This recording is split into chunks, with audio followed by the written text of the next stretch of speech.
Hey, GenderQueerChat, Joe here. It is shockingly bright with the light of the computer screen. It's dark out there. It's almost midnight or something. Oh, it's 10:30 at night on Sunday night.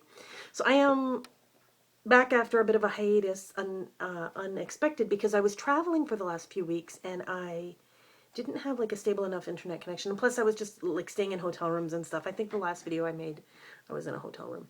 But I'm sorry, I missed a few weeks. And then it seemed like everybody kind of missed a few weeks. And we've just decided to kind of take a bit of a break. We're picking up where we left off. So we're now on the 4th week of the 6 weeks worth of questions that we had. By the way, if you have topics for us, feel free to put them in below. Just comment on anybody's video with a topic question you might like to ask. But in the meantime, today's topic is a good one, and I thought I could just start talking about it, and then I thought, oh no, I should probably think about this because it's a challenging one. The question is, discuss the terms masculine and feminine, and what do they mean to you? And that's kind of heavy because I hadn't given it a lot of thought. I think I fall into the category of people who just kind of take the dictionary definitions. Not that I even know the dictionary definitions, but I think I just take the stereotypical meanings. So if something is masculine, manly, whatever society deems to be manly, or things that men might do, or things that men might like, and it really is a binary way of thinking. Same with feminine. And feminine to me, of course, being a genderqueer person in a female body, feminine was always an insult. Feminine was always something I didn't want to be called. And today is about as feminine as my hair is ever going to get. So it's kind of funny that I should be having a feminine hairdo day on the day I'm doing masculine and feminine. But a man would never wear their hair like this. For example, I actually have it in a little braid. Partly because my hair went, look at this. I don't know if you can see. My hair has gone crazy curly in my 40s. Hey, I turned 41 last week. Happy birthday to me. In my 40s, my hair's gone all crazy curly on me, and I love it. I actually do love the curls, but there's like this huge chunk on top that's just straight as an arrow. And I just stuck it in a braid, and it looks really kind of good, but it looks extremely feminine. However, it is what it is. Genderqueer means you can take either side, right? It doesn't matter. You can embrace all things feminine and all things masculine. Now, of course, I've had problems embracing the feminine in my life. I feel like I'm not allowed to, technically. Like, I don't feel like I'm allowed to do a lot of things. My sister and I traveled for the last few weeks. We went to California, Las Vegas and California, Nevada and California. And my sister has a very different dress code than I do. She wears a lot of, and we're a very similar size and shape, but she wears a lot of like girly clothes, feminine clothes that do the crisscross in the front, or some of her shirts, like I couldn't find the armhole versus the head hole. Like they were very convoluted pieces of clothing. And I said that to her. I said, these are complicated pieces of clothing. Like my shirts are usually men's shirts, or just shirts with a hole in the neck for your head and 2 armholes. There's not a lot of excess fabric on the clothes that I wear. I find her clothes are too feminine for me, and I could never wear them. I wouldn't feel right in them. I would feel like a clown. I would feel like I was in drag. And if I was dressing up for a drag show or something, I would do it, but not on a day-to-day level. And I felt that way about a lot of feminine things. Makeup in particular, feminine clothing, feminine hairstyles. Hi, Stanley. Hi, baby. So even though I'm wearing my hair in a relatively feminine way today, I still draw the line. I would never do it. I would never crack out Stanley's going for the golden story. Honey. Yeah, he's very chatty since I got home. Even in the 80s, I came of age in the 80s, and I still couldn't really backcomb my hair. I just didn't have it in me to do that when really everyone did. I had sort of a thing going on. Everybody had big hair in the 80s, including me. I had a perm, of course. We all had perms. On a few occasions, I had perms. But you would sort of do your bangs in this, like, big up thing and then kind of backcomb it backwards. And I would still do that, but I just couldn't do it the way that the rest of the girls did it. It was too feminine for me. Okay, Stanley. I'm really sorry. I know how annoying this is. When I'm a viewer and I'm watching it, I can't take it. But it is what it is.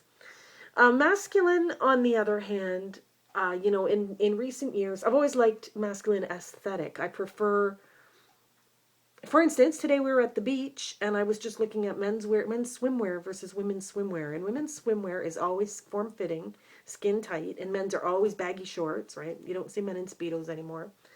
And even when we were in Las Vegas, the pool was actually through the casino. You had to walk through the casino in your bathing suit wet, you know, and my sister lent me this moo contraption, like kind of a thing you threw over after you were done swimming. And it was kind of comical because I would prefer to just wear shorts and a top, you know, to go swimming. And that's actually what I had. And then she lent me a bathing suit when my other one was wet for the day after. And I was wearing this feminine moo, but I was watching the men walk through the casino floor, and they all had just their wet swim shorts, trunks on, and like just a collared shirt or whatever, a shirt thrown on top. And I prefer that aesthetic to all the complicated things women seem to have to do to cover up. You know, not to mention I'm often not really trying to cover up my pits, but you know, there's always body issues with regards to body hair and or body fat and its placement. And as a genderqueer person, I think I care about it less than the average woman would, but I still, you know, probably want to cover up a little bit as I'm walking through the casino. So, yeah, the masculine aesthetic I find a little more palatable. I find men's clothing just more aesthetically attractive. I prefer when I'm looking in a store, that's the thing my eyes fall on. Oh, I like that shirt and that shirt.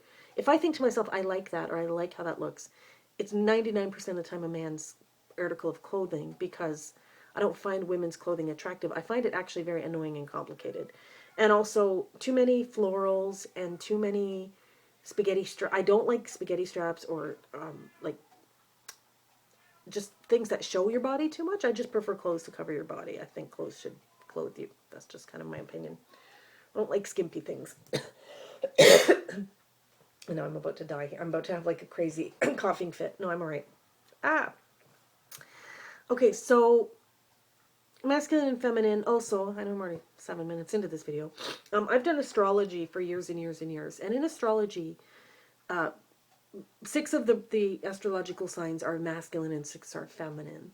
And ever since I can remember, by the way, in case you don't know, the feminine ones are water and earth, and the masculine are air and fire.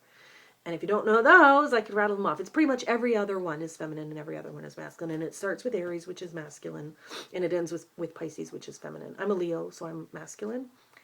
And when I was a kid, you know, they used to say masculine signs have masculine qualities, and you'd look it up, and again, it's kind of a weird way to describe it, but the way my sister always described it to me, and this is kind of, I guess, a little bit sexist, but it's kind of true.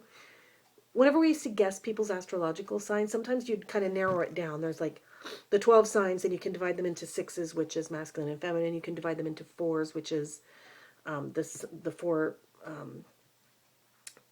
There are cardinal, mutable, and fixed. There's 3 sets of 4, and then there's 4 sets of 3, which is the earth, air, fire, water.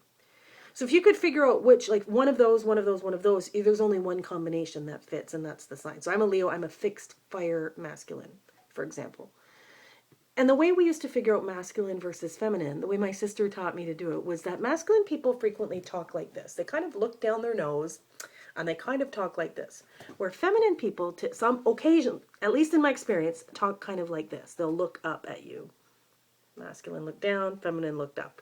And of course it's not 100% accurate, and it, you know, you can't really lump half the population into one and half into the other. But it kind of indicated sort of more authoritarian versus a more, you know, inclusive, or a more, you know, listening, more attentive. Someone who leans forward and looks up at you usually is an easier person to talk to than somebody who's talking down to you like this. So we were in the pool in Las Vegas, and this guy was talking down to us, and my sister said, "Are you a Leo?" And he said, "Yes, I am." And she said, "I knew it." She's very good at figuring it out. But that's just kind of a comical way that masculine and feminine have been co-opted to be used in a different genre or whatever, different thing. Astrology is not necessarily sexist, but masculine and feminine are terms used in astrology. I think that might be it on the subject of masculine and feminine. I will say that when people say I have a masculine face, I'm not offended by that, where it's typically an insult when you tell a female-bodied person they have a masculine face, and vice versa. Telling a man he has a feminine face.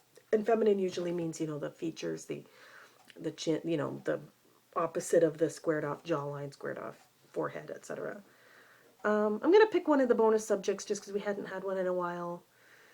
But what was your favorite TV show when you were a kid? I watched a shitload of TV when I was a kid, and the first thing that pops to mind is Jeremy. You can check it on YouTube. It's like a little bear. I was a little kid when I watched Jeremy. Polka Dot Door. I think these are all Canadian. Electric Company, Sesame Street, that type of shit. As I got a little bit older, I watched all that 80s shit. Growing Pains, Family Ties. What else did I watch in the 80s? Oh, like Silver Spoons. Greatest American Hero. I'm showing my age, aren't I? I never watched anything in the 90s. I didn't have a TV in the 90s at all. I got rid of it in like 1990, and that was that. Because I watched probably enough TV between like 75 and 1989 to last me a lifetime. Oh, St. Elsewhere, I loved. And also, what was that show that I loved? Oh, The Flintstones. I watched The Flintstones every day at lunch hour because we could walk home from school. We came home every lunch hour and we watched The Flintstones. So that's it for this week, you guys. Have a great week, and I'll catch you next week. Bye-bye.